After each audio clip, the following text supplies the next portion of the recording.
Versículo 43. Porque olvidarán la tierra, para que pague sus años de reposo, estando desolada de ellos, mientras ellos expían su iniquidad, por la sobrada razón de que rechazaron mis reglas y despreciaron mis leyes. Aquí vemos que el pacto que ha sido hecho con los padres no puede ser quebrantado por Yud Hei Vav Hei.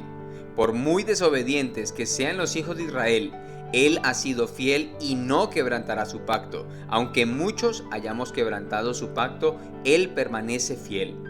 Versículo 45. Recordaré a favor de ellos la alianza con sus antiguos, a quienes libré de la tierra de Mizraim a la vista de todas las naciones para ser su Elohim, yo Yahvé.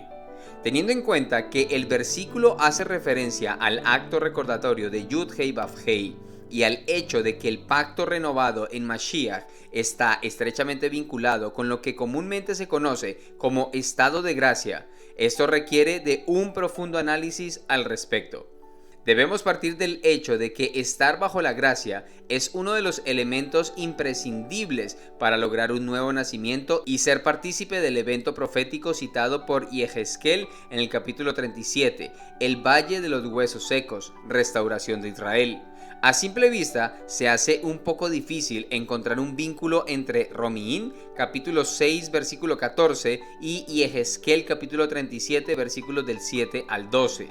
Ante todo, debemos lograr un eficiente entendimiento del texto en Romiín, capítulo 6, versículo 14. Porque el pecado no se enseñoreará de vosotros, pues no estáis bajo la ley, sino bajo la gracia. Hagamos un pequeño recorrido bíblico, el cual es necesario para entender bien este versículo, esclareciendo de manera eficaz la frase empleada por Rab Shaul: estamos bajo el pacto de la gracia. En Bereshit capítulo 15, versículos del 3 al 6, vemos cómo Yahvé le dio promesa a nuestro padre Abraham de multiplicación como las estrellas del cielo, por medio de un hijo que lo había de heredar en Isaac, hijo de la promesa. Bereshit capítulo 17, versículo 21. Isaac, hijo de la promesa dada a Abraham, tuvo dos hijos, uno llamado Esaf y el otro Jacob. A Jacob se le ratifica la promesa de heredar la tierra de Canaán y ser multiplicado como el polvo de la tierra, además de ser previsto de descendencia que se extendería al occidente, al oriente, al norte y al sur.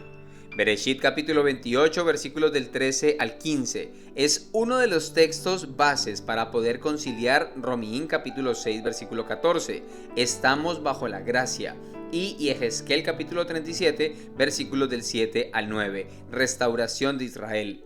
También encontramos una amplia expresión profética dada por Yahvé a Jacob, la cual será dividida en tres partes para lograr una mayor comprensión. Primero, Jacob posee la tierra de Canaán.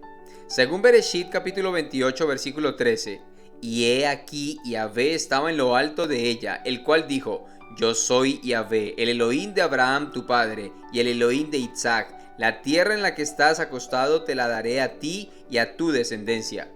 Yahvé le promete a Jacob que iba a heredar la tierra de Canaán, él y su descendencia. Jacob tiene 12 hijos, los cuales son las 12 tribus de Israel. Huyendo de la hambruna descienden a Mizraim. En esta tierra los redujeron a servidumbre y fueron maltratados por más de 400 años. Yahvé escoge a Moshe como gobernante y liberador de Israel para ser sacado al desierto mediante milagros y prodigios en la tierra de Mizraim. Allí se le es dada la Torá, la ley, en el monte Sinaí. El pueblo se compromete a obedecer todos los mandamientos escritos en el libro de la ley, estableciendo este momento un pacto entre el Creador y el pueblo de Israel según Shemot capítulo 24 versículos 7 y 8. De suma importancia es conocer que la Torá está dividida en varios aspectos: ordenanzas, estatutos, decretos y mandamientos. Devarim capítulo 11 versículo 1. Amarás pues a Yahvé tu Elohim y guardarás sus ordenanzas, sus estatutos, sus decretos y sus mandamientos todos los días. Siguiendo el punto de interés para nuestra enseñanza, abordaremos el significado de decretos. Según el diccionario Strong, la palabra hebrea que se tradujo para decretos es mishpat, del Strong número 4941, que significa propiamente veredicto, pronunciado judicial, sentencia o decreto formal. El mishpat es aquel decreto, ley que formula sentencia o sanción conforme al juicio establecido por Elohim en su Torá. En la Torá existen una variedad de transgresiones a las cuales se les aplica sanciones diferentes según el asunto, para lo cual es formulando un mishpat. Por ejemplo, en Shemot capítulo 21 versículo 12 y versículos 18 y 19. Al que golpee fatalmente a un hombre se le dará muerte. Cuando dos hombres peleen y uno golpee al otro con una piedra o con el puño y éste no muera pero caiga en cama, si luego se levanta y sale caminando con un bastón, el asaltante quedará sin castigo, excepto que tendrá que pagar el tiempo perdido y su curación. En este caso, el mishpat, la sentencia, era suplir económicamente al herido el tiempo que estuvo sin trabajar y hacer que lo curaran. Al cabo de 40 años en el desierto, el Todopoderoso levanta a Yahoshua, a Josué, con el fin de conquistar la tierra prometida. Después de un periodo de grandiosas batallas, el pueblo finalmente posee la tierra de Canaán, dando cumplimiento a la porción de la escritura en la que promete a Jacob, en Bereshit capítulo 28 versículo 13, la segunda porción: la tierra en la que estás acostado te la daré a ti y a tu descendencia. Segundo, Jacob es multiplicado y esparcido por toda la tierra.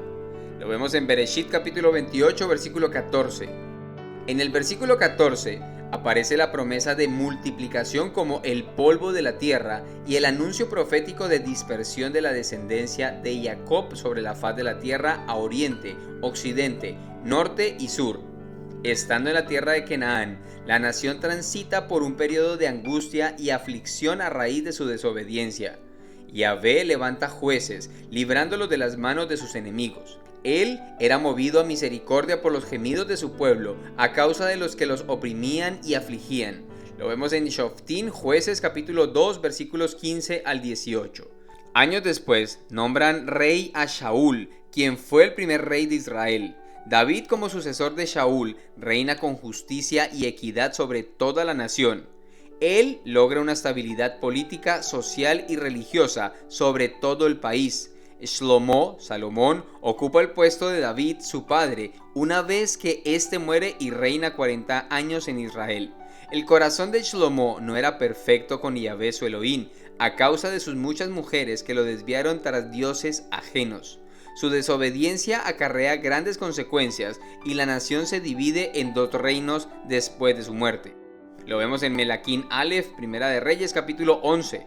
Rápidamente empieza un periodo de apostasía y corrupción en todo el pueblo. Ejemplo de ello lo vemos en lo expresado en el Teilim, capítulo 14, versículos del 1 al 3. El necio piensa, Yahvé no se ocupa, se han corrompido, practican cosas detestables, no hay quien haga lo bueno. Yahvé mira desde el cielo a los seres humanos para ver si hay algún entendido, alguno que busque a Yahvé. Pero todos se han desviado, por igual se han corrompido. No hay quien haga lo bueno, no hay siquiera uno. Este evento da entrada a una etapa de trágicos eventos que finalmente terminan en la dispersión de las 12 tribus de Israel sobre los 4 ángulos de la tierra, dando cumplimiento profético de la porción de Bereshit capítulo 28 versículo 14. Seguidamente, el pueblo cae bajo la condenación y el juicio de Elohim, invalidando Israel el pacto hecho en el monte Sinaí, como lo escribió el profeta Irmeyá capítulo 11 versículo 9 y 10. Israel invalida el pacto transgrediendo la ley dada en el desierto, conociendo que a toda infracción de la Torá se le aplican sanciones, mishpat. Podemos concluir que la nación de Israel cae bajo el juicio de Elohim. La misma Torá que servía para dar vida a todo aquel que la obedeciera, ahora era la encargada de sentenciar a muerte a todo el pueblo a causa de sus transgresiones, puesto que el decreto era el que lo dictaba así. Este hecho lo enseña Rab Shaul en su carta a los Romanos, capítulo 3, versículo 19. Pero sabemos que todo lo que dice la Torá lo dice a los que están bajo la condenación de la Torá, para que toda boca se calle y todo el mundo quede convicto ante Elohim. Tercero, el regreso de Jacob a la tierra prometida. Bereshit capítulo 28, versículo 15. Anuncia esta porción que después que fueron dispersos regresarían a la tierra prometida, la tierra de Canaán. El pueblo estaba disperso entre las naciones cumpliendo una sentencia emitida por la misma Torá. Surge una pregunta lógica. ¿Cómo podría Yahvé regresar al pueblo a su heredad en Canaán si todos estaban bajo juicio? Justamente mediante la gracia, favor inmerecido. Elohim elabora un plan de redención para su pueblo, renovando el pacto hecho en el Sinaí con el cual alcanzaría remisión de pecados. El pacto renovado consiste en que la casa de Israel y la casa de Yahudá tendrían la ley en sus mentes y en sus corazones para ponerla por obra, según lo afirma el profeta Irmeyaj en el capítulo 31, versículo 31 al 33. Esta es la muestra que el nuevo pacto solo consiste en depositar la misma ley que fue escrita en un libro, Shemot capítulo 24, versículo 7, en nuestras mentes y corazones. Irmeyaj capítulo 31, versículo 33 dice así: Miren, viene un tiempo, declara Yahvé, cuando haré una nueva alianza con la casa de Israel y con la casa de Yahudá. No será como la alianza que hice con sus padres cuando los tomé de la mano para sacarlos de la tierra de Misraim, una alianza que ellos violaron de modo que yo los rechacé, declara Yahvé. Pero esta será la alianza que haré con la casa de Israel después de aquellos días, declara Yahvé. Pondré mi Torá en su interior y la escribiré en su corazón. Entonces yo seré su Elohim y ellos serán mi pueblo. La gracia es el favor inmerecido que Elohim le da a la nación de Israel de poder renovar su pacto para así alcanzar perdón de pecados. De esta manera entendemos la necesidad de un Mesías Salvador y Redentor. Matillá capítulo 1 versículo 21, y dará a luz un hijo y llamará su nombre Yeshua, porque él salvará a su pueblo de sus pecados. Al hacer una concordancia entre los textos de Ibrim capítulo 9 versículo 13 al 15, Maasé capítulo 13 versículos 38 y 39 y Colosíim capítulo 2 versículos 13 y 14, se evidencia con total claridad la esencia redentora de Yeshua nuestro Mashiach. Vemos cómo Yeshua es el mediador del pacto renovado erróneamente llamado Nuevo Testamento, ofreciendo su sangre para redención de pecados. Estos tres textos tienen factor común muy interesante. Primero, la remisión de las transgresiones que había bajo el primer pacto. Lo vemos en Ibrim capítulo 9 versículo 15. Segundo, por la ley de Moshe no se puede ser justificado. Maasé capítulo 13 versículo 39. Tercero, anulando el acta de los decretos, Mishpat, que había contra nosotros, Colosíim capítulo 2 versículo 14. Por supuesto que existía un acta de decretos contra nosotros en la ley de Moshe, por los cuales no podíamos ser justificados. Esta era la que nos condenaba a muerte a causa de las transgresiones en el primer pacto. Una vez realizado este interesante recorrido bíblico, evidenciando las maravillas y portentos del Eterno, su plan perfecto de salvación y redención, podemos ahora entender correctamente el texto de Romanos capítulo 6 versículo 14. Si estuviéramos bajo la ley, claramente estaríamos en muerte, puesto que la misma ley nos sentencia a ello en línea con el Mishpat, a causa de nuestros pecados pasados. Mediante la gracia son anulados los decretos que habían contra nosotros, Mishpat que nos condenaba, y somos justificados de las transgresiones del primer pacto.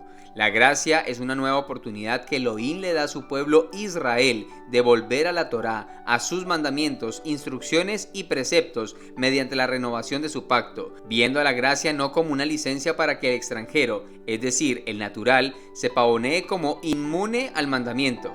Es necesario recordar que el propósito del Eterno es Irmeyaj capítulo 31 versículo 33, la segunda porción: pondré mi Torá en su interior y la escribiré en su corazón. Con esta óptica del texto en Romanos capítulo 6 versículo 14, podremos vincular la gracia con la restauración de Israel, comprendiendo fácilmente que es imposible una restauración de esta nación sin existir el favor inmerecido, la gracia que Yahvé le proporcionó para que volviera a la Torá. Por medio de su hijo Yeshua HaMashiach, Israel puede ser justificado de todos los pecados de la muerte cometidos en el primer pacto. De esta manera, podemos ser partícipes del evento profetizado por Yehezkel capítulo 37 versículos del 7 al 12, cumpliendo Bereshit capítulo 28 versículo 15 su primera porción: yo te protegeré donde quiera que vayas y te traeré de vuelta a esta tierra.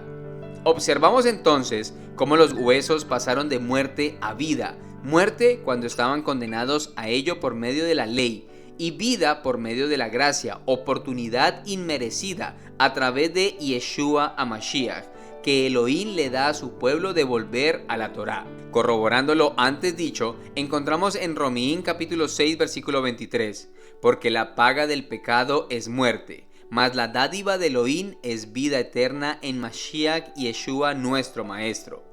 ¿Por qué el pecado es muerte? Respuesta: la misma ley, el Mishpat, condenaba a muerte al pueblo por haber invalidado el pacto con Yahvé. ¿Cuál es la dádiva dada por Elohim que nos lleva a vida eterna por medio de Yeshua? Respuesta: la dádiva es el favor inmerecido que Elohim proporciona a su pueblo, dándonos la oportunidad de volver a la Torá por medio de Yeshua, la gracia. Por lo que al estar bajo la gracia es estar bajo el pacto de Yeshua. Baruch Hashem. Deseamos que este audio traiga bendición y prosperidad en la palabra de nuestro Salvador. En el nombre de Yeshua HaMashiach, Melech de Israel. Amén. Shalom, shalom.